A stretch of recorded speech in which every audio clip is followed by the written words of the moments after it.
Greetings, path seekers. I love the SCX24, but one of the things it needs desperately out of the box is wheels and tires. Okay, and one of the best things you can do for your wheels and tires, especially if you're a beginner, is just buy a set of Proline tires.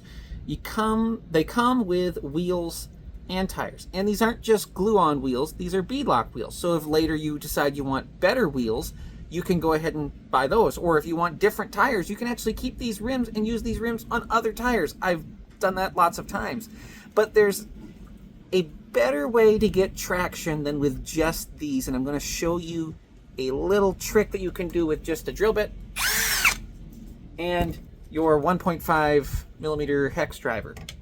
Okay, so if you go to a hobby shop, you can pick these up.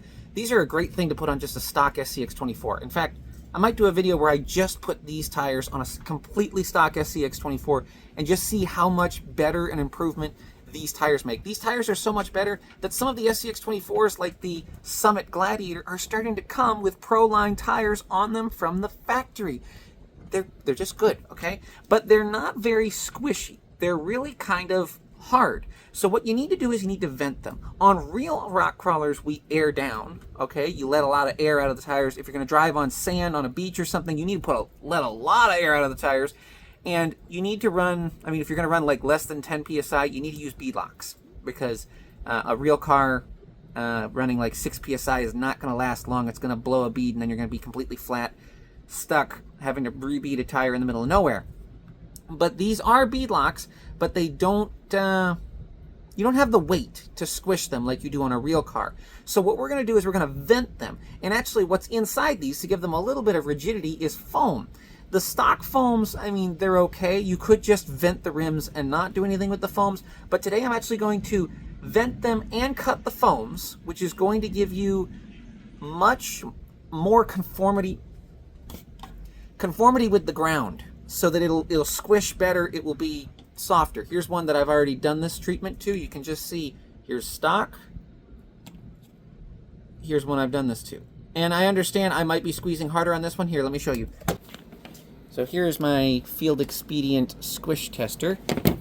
We have, here we are, a vented tire, vented with a cut foam, and yeah, here we go. Here is a stock tire. So here we are. I got a 4 millimeter hex driver and the weight of my multi-tool. Here's what it does on a stock one. If I let go, that's just the weight of the tool, right? Here's the vented one. You see how much more it goes in there. If I drop it on it, you see how much more conformity. So if this were an obstacle that we're trying to climb over, this is going to push in, it's going to give you traction. But this is going to give you more traction, more bite. It's going to grab onto it harder, softer, better. All right, let me show you how to do this. It's so easy. A 4-year-old could probably do this if he could be trusted with a power drill. Okay. So the beadlocks on your Proline tires are held in with 3 1.5 millimeter hexes. These are a little bit bigger than the standard screws on an SCX24. These are the screws that hold in your motor and probably the end of your servo on your stock servo. I just got these scrambled. Okay, I can tell by squishing them which ones are the ones I've already done. So we're just going to take out those 3 screws. These rims are actually easier to work with than something like these Treal rims, or like the Endura stamp steel rims, which are like the old standby. Everyone loves those. I think they sell hundreds of them on Amazon every month. So what we're after is this second ring, or the center ring, sorry. This is the ring that pinches it between your beadlocks. And this is why your tires, even though there's like no air in them, they don't come off the bead, because the bead is actually pinched between here. But we're trying to get some air transfer from inside to outside so that the tire can be more squishy. And this is going to be really easy. We just need to drill holes in this with a drill bit. Here we go. Hold it in your least important hand just in case. Guys, use adult supervision. Preferably put this in a vise, but I'm in the middle of a parking lot, so I don't care. I got 1. You probably only need 1. You could probably stop at 1. I'm just going to drill it full of holes just because I want lots of air movement, and this isn't going to affect anything, and you can't see this. There it is. 4 holes is probably more than plenty. Okay? And some people are like drilling holes in their rims as well as the center ring. I don't think that's necessary at all. Now, it might be necessary with like these Treal rims, because I drilled holes in the center rings on these, and they are not venting like I would like them to. I mean, there's definitely some vent going on, but if you buy really nice rims, they might actually mesh up too good and you won't get any venting going on. If you buy like stamped steel rims or any of the cheap rims, yeah, try just drilling a hole in the center. And I was watching a guy, he drilled a center hole and then he drilled a hole in the rim, and he said, make sure you offset it so it's harder for dust and dirt to get in there. Well, this doesn't make a perfect air seal when it does this. So you can keep almost all of the dust and dirt. I mean, only water is really the only thing that can get in here if you just drill in the center ring, and it will vent. Here's one I already did. I mean, listen. You can hear that thing breathing, okay? Now let's cut the foam. To get the foam out, just reach inside, pull it out. And I'm actually going to do this over here in the car so it won't go blowing around the parking lot. Okay, making a mess in the family SUV, but it's better than having it blowing around and, you know, destroying the environment, stuff like that. So this is just a really sharp pair of scissors. You can do this household scissors, but these are the ones I had in my pocket. I'm going to cut once facing in. Then I'm going to cut at like a 45-degree angle, and it's going to make it look like kind of a tractor tire. It even gets this little divot in here, so we're soft in the middle, firmer on the sides. That's really what we want. So if you're Mr. Moneybags and you're not on a budget, just go buy some silicone inserts. That's going to be better than this. They're going to give you more conformity. They're going to give you more weight. They're going to be squishier, but they're going to be firmer in the ways that they need to be. A silicone insert will be squishy this way, but it'll be really rigid this way. So that means when you're crawling and need that traction, it lets it squish down and grab traction, but when you're side hilling, it won't roll on the tire. These foams are still going to roll significantly.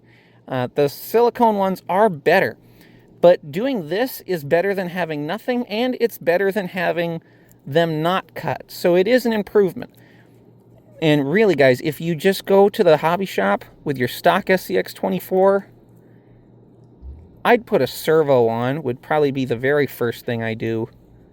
But you could just do, if your servo's still got life in it, you know, and you haven't wheeled it real hard and it's breaking, or even like, let's say this way, if you go to the hobby shop to buy one, I might just buy tires when I buy the car, because the stock tires aren't great. And you can take your tires home and do this, and you'll have even more traction, even more conformity.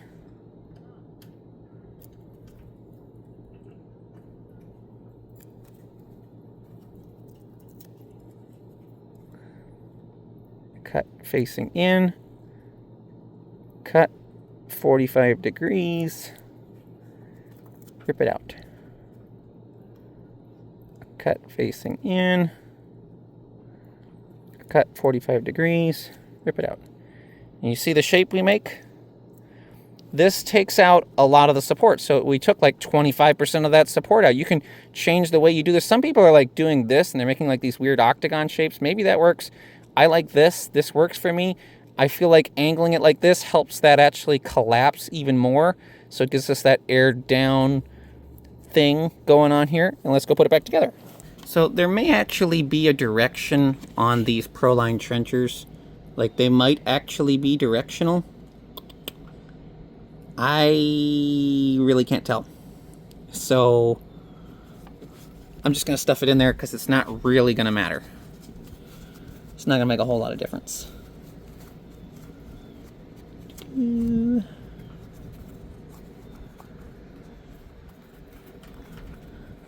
Just roll it around and get it nice in there. Okay, and then to put your rims back together, get the center ring. Push it in. You need both beads of the tire on the outside of that center ring. It's okay to do this to get it to center. I'm going to put the outside ring on first.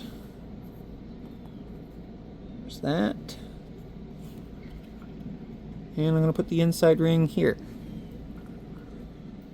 This is the part of the show where I remind everyone this is advice for beginners, from a beginner. I think it helps. If you don't think it helps, please tell me in the comments what I'm doing wrong. What can I do better? What are your recommendations? What is your favorite wheel and tire combo? I've got multiple different kinds of these Pro lines. I've got the Trenchers. I've got a set of Mickey Thompsons. I love them. The scale looks are great.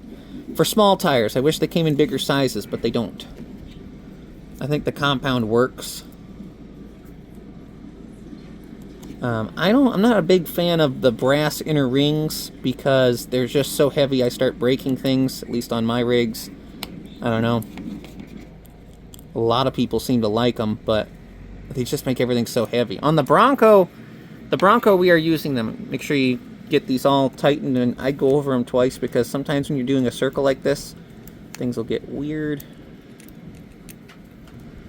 Okay, and now we listen. Yep, and look at that squishiness. Yeah, the weight of the multi-tool again. Look at that. As opposed to stock tire. Stock tire sits there. Tire we just did. Good grief. That's not me pushing down. That's just the weight of the tool. Alright, I only have one left to go, and I will have 4 super squishy tires. I hope this helps you guys. I hope this helps you guys. I hope it inspires you to get outside, to enjoy driving your crawlers, to tinker, to get off the internet and stop just staring at other people doing things. You need to do something important. Until next time, you guys stay safe. Remember to pull a winch line for your buddy every once in a while. You can tell me what you think of this video. If you want to see more videos like this, there's a way to stick around here on YouTube, but I'm not going to tell you how because I think you're smart enough to do that, and everyone else has already told you a million times, so I don't even want to say it. So until next time, stay safe and stick to the old paths. I'm going to see how fast I can do this one.